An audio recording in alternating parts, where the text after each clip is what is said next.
Welcome back. ಮಾಜಿ CM BS Yediyurappa ವಿರುದ್ಧ POCSO case ವಿಚಾರಕ್ಕೆ ಸಂಬಂಧಪಟ್ಟ ಹಾಗೆ ಯಡಿಯೂರಪ್ಪ ಸೇರಿ 4 ವಿರುದ್ಧ ಚಾರ್ಜ್ ಶೀಟ್ ಸಲ್ಲಿಕೆ ಆಗಿದೆ. ಬಿಎಸ್ವೈ, ಅರುಣ್, ರುದ್ರೇಶ್, ಮರಿಸ್ವಾಮಿ ವಿರುದ್ಧ ಚಾರ್ಜ್ ಶೀಟ್ ಸಲ್ಲಿಕೆ ಆಗಿದೆ. 750 ಪುಟಗಳ 75 ಸಾಕ್ಷಿಗಳನ್ನು ಉಲ್ಲೇಖಿಸಿರುವ ಸಿಐಡಿ ಕೋರ್ಟ್ಗೆ ದೋಷಾರೋಪ ಪಟ್ಟಿಯನ್ನು ಸಲ್ಲಿಸಿದೆ. ಸಿಐಡಿ 1ನೇ ತ್ವರಿತಗತಿ ವಿಶೇಷ ನ್ಯಾಯಾಲಯಕ್ಕೆ ಸಲ್ಲಿಕೆ ಮಾಡಲಾಗಿದೆ. ಯಡಿಯೂರಪ್ಪ ವಿರುದ್ಧದ ಪ್ರಕರಣಕ್ಕೆ ಸಂಬಂಧಪಟ್ಟ ಹಾಗೆ ಪೋಕ್ಸೋ ಪ್ರಕರಣಕ್ಕೆ ಸಂಬಂಧಪಟ್ಟ ಹಾಗೆ ಯಡಿಯೂರಪ್ಪ ಸೇರಿದಂತೆ 4 ಜನರ ವಿರುದ್ಧ ದೋಷಾರೋಪ ಪಟ್ಟಿ ಸಲ್ಲಿಕೆ ಆಗಿದೆ. 750 ಪುಟಗಳ 75 ಸಾಕ್ಷಿಗಳನ್ನು ಉಲ್ಲೇಖ ಮಾಡಿರುವ ಸಿಐಡಿ ಪೊಲೀಸರು ಕೋರ್ಟ್ಗೆ ಚಾರ್ಜ್ ಶೀಟನ್ನು ಸಲ್ಲಿಸಿದ್ದಾರೆ. ಯಡಿಯೂರಪ್ಪ 4 ಜನರ ಹೆಸರಿದೆ. ಯಡಿಯೂರಪ್ಪ, ಅರುಣ್, ರುದ್ರೇಶ್, ಮರಿಸ್ವಾಮಿ ದೋಷಾರೋಪ ಪಟ್ಟಿಯಲ್ಲಿ ಇವರ ಹೆಸರಿದೆ. ಸಿಐಡಿ ಸಲ್ಲಿಸಿರುವಂಥ ಚಾರ್ಜ್ ಶೀಟ್ನಲ್ಲಿ, ಕೋರ್ಟ್ಗೆ ಸಲ್ಲಿಸಿರುವಂಥ ಚಾರ್ಜ್ ಶೀಟ್ನಲ್ಲಿ ಸಿಐಡಿ ಅಧಿಕಾರಿಗಳಿಂದ ನ್ಯಾಯಾಲಯಕ್ಕೆ ಚಾರ್ಜ್ ಶೀಟನ್ನು ಸಲ್ಲಿಕೆ ಮಾಡಲಾಗಿದೆ. 1ನೇ ತ್ವರಿತಗತಿ ವಿಶೇಷ ನ್ಯಾಯಾಲಯಕ್ಕೆ ಚಾರ್ಜ್ ಶೀಟನ್ನು ಸಿಐಡಿ ಅಧಿಕಾರಿಗಳು ಸಲ್ಲಿಕೆ ಮಾಡಿದ್ದಾರೆ. ಇನ್ನಷ್ಟು ಮಾಹಿತಿಯೊಂದಿಗೆ ನಮ್ಮ ಪ್ರತಿನಿಧಿ ಅಜಯ್ ದೂರವಾಣಿ ಸಂಪರ್ಕದಲ್ಲಿದ್ದಾರೆ. ಅಜಯ್, ಚಾರ್ಜ್ ಶೀಟ್ನಲ್ಲಿ ಏನೇನು ಮಾಹಿತಿ ಇದೆ, ಏನೇನು ಉಲ್ಲೇಖ ಆಗಿದೆ? ಅಜಯ್. ಖಂಡಿತವಾಗ್ಲೂ ರಂಜಿತ್, ಏನಂದ್ರೆ ಈಗಾಗಲೇ 3 ತಿಂಗಳ ನಂತರದಲ್ಲಿ ಈಗ ಏನು ಸಿಐಡಿ ಪೊಲೀಸರು ಈಗ ಚಾರ್ಜ್ ಶೀಟ್ ಅನ್ನ ಸಲ್ಲಿಕೆ ಮಾಡಲಾಗಿರುವಂತದ್ದು. ಮಾರ್ಚ್ ತಿಂಗಳಲ್ಲಿ ಏನು ಸದಾಶಿವನಗರ ಪೊಲೀಸ್ ಠಾಣೆಯಲ್ಲಿ ಮಾಜಿ ಸಿಎಂ ಆಗಿರುವಂತಹ ಯಡಿಯೂರಪ್ಪನವರ ವಿರುದ್ಧ ಏನು ಪೋಕ್ಸೋ ಪ್ರಕರಣ ದಾಖಲಾಗಿತ್ತು. ಅನಂತರ ಸಾಕಷ್ಟು ವಿವಾದಕ್ಕೂ ಕೂಡ ಆ ಒಂದು ಪ್ರಕರಣ ಸಾಕ್ಷಿಯಾಗಿತ್ತು. ಈಗ ಸಿಐಡಿ ಪೊಲೀಸರು ಈಗಾಗಲೇ ಚಾರ್ಜ್ ಶೀಟ್ ಅನ್ನು ಕೂಡ ಈಗಾಗಲೇ ಸಲ್ಲಿಕೆಯನ್ನ ಮಾಡಲಿರುವಂತದ್ದು. ಅದರಲ್ಲೂ ಕೂಡ 750ಕ್ಕೂ ಹೆಚ್ಚು ಪುಟಗಳನ್ನ ಹೊಂದಿರುವಂತಹ ಈ ಚಾರ್ಜ್ ಶೀಟ್ ಅಲ್ಲಿ 75 ಸಾಕ್ಷಿಗಳನ್ನ ಉಲ್ಲೇಖ ಮಾಡಿದ್ದಾರೆ ಅಂತ ಹೇಳಿ ಈಗಾಗಲೇ ಮಾಹಿತಿ ಕೂಡ ಸಿಗ್ತಾ ಇರುವಂತದ್ದು. ಇನ್ನು ಈ ಒಂದು ಪ್ರಕರಣಕ್ಕೆ ಸಂಬಂಧಿಸಿದಂತೆ ಈಗಾಗಲೇ ಆ ಒಂದು ಕಂಪ್ಲೇಂಟ್ ಕೊಟ್ಟಿದ್ದಂತಹ ಏನು ಮಹಿಳೆ ಏನಿದ್ಲು ಆಕೆ ಕೂಡ ಅನುಮಾನಾಸ್ಪದವಾಗಿ ಸಾವನ್ನಪ್ಪಿದ್ರು. ಇನ್ನು ಸಾಕಷ್ಟು ಚರ್ಚೆಗೂ ಕೂಡ ಆ ಒಂದು ಪ್ರಕರಣ ಕೂಡ ಸಾಕ್ಷಿಯಾಗಿತ್ತು. ಈಗ ಚಾರ್ಜ್ ಶೀಟ್ ಕೂಡ ಸಲ್ಲಿಸಿರುವಂತದ್ದು. ಇನ್ನು ಮುಂದಿನ ಏನು ಟ್ರಯಲ್ ಅಲ್ಲೂ ಕೂಡ ಏನು ಇಬ್ಬರು ಪರ ವಕೀಲರು ಏನಿದ್ರೆ ಅವರು ಕೂಡ ಏನು ವಾದವನ್ನು ಕೂಡ ಮಂಡಿಸಲಿದ್ದಾರೆ. ಮುಂದೆ ಯಾವ ರೀತಿಯಾಗಿ ಈ ಒಂದು ಪ್ರಕರಣ ಸಾಗತ್ತೆ ಅಂತ ನಾವು ಕಾದ್ ನೋಡ್ಬೇಕಾಗಿದೆ ರಂಜಿತ್. ಬಹಳ ಪ್ರಮುಖವಾಗಿ ಯಡಿಯೂರಪ್ಪನವ್ರ ಮೇಲೆ ಗಂಭೀರವಾದಂಥ ಆರೋಪ ಇದು ಅಜಯ್.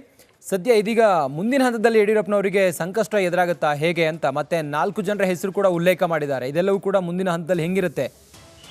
ಖಂಡಿತವಾಗ್ಲೂ ರಂಜಿತ್, ಏನಂದ್ರೆ ಈಗಾಗಲೇ ಆ ಒಂದು ದಿನದಿಂದ ಹಿಡಿದು ಯಾವುದೇ ರೀತಿಯಾಗಿ ಏನು ಪ್ರತಿಯೊಂದು ಎವಿಡೆನ್ಸ್ಗಳನ್ನು ಕೂಡ ಈಗಾಗಲೇ ಪೊಲೀಸರು ಕಲೆಕ್ಟ್ ಮಾಡಿರುವಂತದ್ದು. ಅದರಲ್ಲೂ ಕೂಡ ವಾಯ್ಸ್ ಸ್ಯಾಂಪಲ್ ನ FSLಗೂ ಕೂಡ ಕಳಿಸ್ಕೊಟ್ಟಿದ್ರು.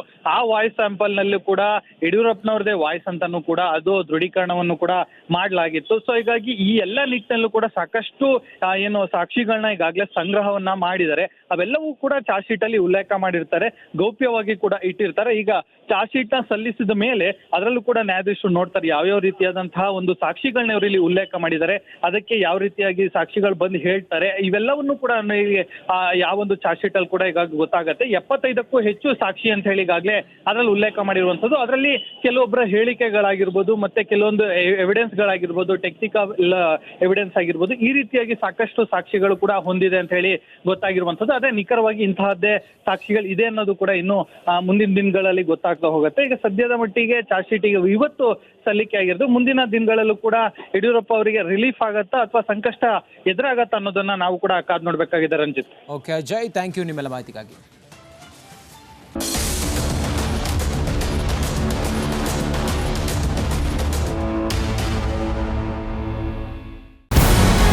ನಮಸ್ಕಾರ, ಕರ್ನಾಟಕ ಪ್ರೈಮ್ ಟೈಮ್ಗೆ ಸ್ವಾಗತ. ನಾನು ಜಯಪ್ರಕಾಶ್ ಶೆಟ್ಟಿ. ಇಡೀ ಕರ್ನಾಡು ಇವತ್ತು ರೆಬೆಲ್ ಆಗಿ ನಿಂತಿದೆ. ಈ ಹಗರಣಗಳನ್ನು ಸದನದಲ್ಲಿ ಪ್ರಸ್ತಾಪ ಮಾಡಲು ಕೂಡ ಕಾಂಗ್ರೆಸ್ ಹಿಂದೇಟು ಹಾಕಿದ್ದೇಕೆ? ನಿಮ್ಗೆ ಸಂಬಳ ಅದಕ್ಕೆ, ನಿಮಗೆ ವಾಹನ ಅದಕ್ಕೆ, ನಿಮಗೆ ವೆಪನ್ ಅದಕ್ಕೆ, ನೀವು ಅದನ್ನು ಸೆರೆ ಹಿಡಿಬೇಕಾಗಿತ್ತು. ನೀವು ವಿದ್ಯುತ್ ಬರ ಇದೆ ಅಂತ ಹೇಳ್ತಾ ಇದ್ದೀರಿ, ಎಲ್ಲಿ ಬರ ಇದೆ ನೀವು ಹೇಳಬೇಕು. ಪಾಕಿಸ್ತಾನ್ ಆಕ್ಯುಪೈಡ್ ಕಾಶ್ಮೀರ್ ಅದು ಎಂದೆಂದಿಗೂ ನಮ್ಮದು. 40 ಮೆಷಿನ್ಗಳು ತಂದಿತ್ತು ನೋಟ್ ಎಣಿಸುವುದಕ್ಕೆ, ಅದೇ ಹಾಳಾಯಿತು. ಮಥುರಾದ ಗಲಾಟೆ ಇದೆಯಲ್ಲ, ಅದು ಸ್ಥಳೀಯವಾಗಿ ಕೂತು ಪರಿಹರಿಸಬಹುದಾದಂಥ ಕಾನೂನಿದೆ. ಗ್ಯಾರಂಟಿ ಯೋಜನೆಯಿಂದ ನಷ್ಟ ಆಗಿದೆ, ಲಾಭ ಆಗಿದೆ, ದಯವಿಟ್ಟು ಹೇಳಿ. Dawood Ibrahim most wanted criminal ಯಾವಾಗಾದ ಅಂದರೆ ಇಲ್ಲಿ ತನಕ ಭಾರತ ದೇಶದಲ್ಲಿ ಓರ್ವ ದಲಿತ ಪ್ರಧಾನಿಯಾದಂಥ ಇತಿಹಾಸವೇ ಇಲ್ಲ. ರಿಪಬ್ಲಿಕ್ ವರ್ಲ್ಡ್ ಆ್ಯಪ್ ಇದು ಕೇವಲ ಅಪ್ಲಿಕೇಶನ್ ಅಲ್ಲ, ಸಮಗ್ರ ಸುದ್ದಿಗಳ ಸಂಪರ್ಕ ಮಾರ್ಗಕ್ಕೆ ಕ್ರಾಂತಿಕಾರಿ ಬದಲಾವಣೆ. ರಿಪಬ್ಲಿಕ್ ವರ್ಲ್ಡ್ ಆಪ್ ಕೇವಲ ಸುದ್ದಿ ಅಪ್ಲಿಕೇಶನ್ ಅನ್ನ ಪರಿಚಯ ಮಾಡ್ತಾ ಇಲ್ಲ, ಬದಲಾಗಿ ಡಿಜಿಟಲ್ ಸುದ್ದಿ ಬಳಕೆಯ ಹೊಸ ಯುಗಕ್ಕೆ ನಾಂದಿ ಹಾಡ್ತಾ ಇದೆ. ಇದೊಂದು ಬ್ರೇಕಿಂಗ್ ನ್ಯೂಸ್, ಪ್ರಭಾವಶಾಲಿ ಕಾರ್ಯಕ್ರಮಗಳಿಗೆ ಗಟ್ಟಿಯಾದ ವೇದಿಕೆ. ರಿಪಬ್ಲಿಕ್ ವರ್ಲ್ಡ್ ಅಪ್ಲಿಕೇಶನ್ ಈಗ ಲೈವ್ ಆಗಿದೆ. ಗೂಗಲ್ ಪ್ಲೇ ಸ್ಟೋರ್ ಮತ್ತು ಆಪಲ್ ಆಪ್ ಸ್ಟೋರ್ ಎರಡರಲ್ಲೂ ಲಭ್ಯವಿದೆ. ಈಗಲೇ ಡೌನ್ಲೋಡ್ ಮಾಡಿ.